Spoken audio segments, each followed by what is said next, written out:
Israel এবং America উভয়ের জন্যই মরার উপর খাড়ার ঘা হতে যাচ্ছে সুখোই SU-35 যুদ্ধ বিমানগুলো। এ যুদ্ধ বিমান থেকে ক্রুইজ মিসাইল নিক্ষেপ করে ইসরায়েলকে সরাসরি হামলা করতে পারবে ইরান। একই সাথে পারস্য সাগর, ওমান সাগর কিংবা লেবাননের উপকূলে থাকা আমেরিকার বড় বড় যুদ্ধ জাহাজগুলোকেও ডুবিয়ে দেওয়ার ক্ষমতা অর্জন করল ইরান। মস্কো জানিয়েছে, গাজা ভূখণ্ডে হামাস ইসরায়েল যুদ্ধ পরিস্থিতির মধ্যেই ইরানকে নয়া যুদ্ধ বিমান দেওয়ার ঘোষণা করল রাশিয়া। ভ্লাদিমির পুতিনের সরকারের সঙ্গে ইতিমধ্যেই এ বিষয়ে তেহরানের একটি চুক্তি সই হয়েছে। বার্তা সংস্থা রয়টার্স জানায়, ইরানের বিমান বাহিনীতে নামমাত্র কয়েকটি যুদ্ধবিমান রয়েছে।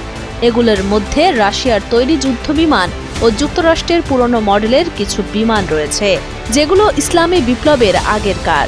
কিন্তু রাশিয়ার অত্যাধুনিক এই যুদ্ধবিমান হেলিকপ্টার ইরানের বিমান বাহিনীর দাপট বাড়িয়ে দেবে। সুখোই SU-35 হচ্ছে SU-27 আকাশ প্রতিরক্ষা যুদ্ধ বিমানের দুটি উন্নত সংস্করণের উপাধি। এগুলো একক আসন ও জোড়া ইঞ্জিনের সুপার ম্যানিউভেরেবল বিমান। সুখোই ডিজাইন ব্যুরো এটি ডিজাইন করেছে এবং কমসলস্ক অন আমুর এয়ারক্রাফট প্লান্ট দ্বারা এটি নির্মিত হয়েছে। পূর্ব ভূমধ্যসাগরে আমেরিকার বিমান বাহিনী রণতরীর হাত থেকে হিজবুল্লাহ এবং হামাসকে বাঁচানো, আবার লোহিত সাগরেও হুতিদের নিরাপত্তা দেওয়ার ভার রয়েছে ইরানের ঘাড়ে। তাই এ মুহূর্তে এ ক্ষমতা অর্জন খুবই জরুরি ছিল ইরানের জন্য। তবে এসবের বাইরেও যুদ্ধ বিমানটির প্রধান কাজ হচ্ছে ইরানের আকাশকে শত্রুমুক্ত রাখা।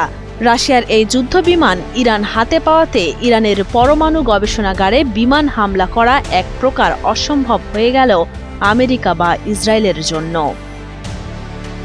ইরানের প্রতিরক্ষা মন্ত্রী মেহেদি ফরাহি বলেন, দেশটির সেনাবাহিনীর কমব্যাট ইউনিটে সুখোই SU-35 যুদ্ধবিমান, মিল-28 অ্যাটাক হেলিকপ্টার ও ইয়াক-30 মডেলের কয়েকটি প্রশিক্ষণ যুদ্ধবিমান যুক্ত করার পরিকল্পনা চূড়ান্ত হয়েছে। তবে কবে ইরানের বিমান বাহিনী নতুন রুশ বিমান এবং কপ্টার হাতে পাবে সে বিষয়ে কিছু বলেননি তিনি।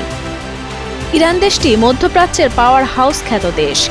দশকের পর দশক ধরে দেশটির উপর নজিরবিহীন নিষেধাজ্ঞা দিয়ে রেখেছে আমেরিকা। কিন্তু সব বিপত্তি কাটিয়ে সমরাস্ত্রে চমক দেখিয়ে যাচ্ছে তেহরান।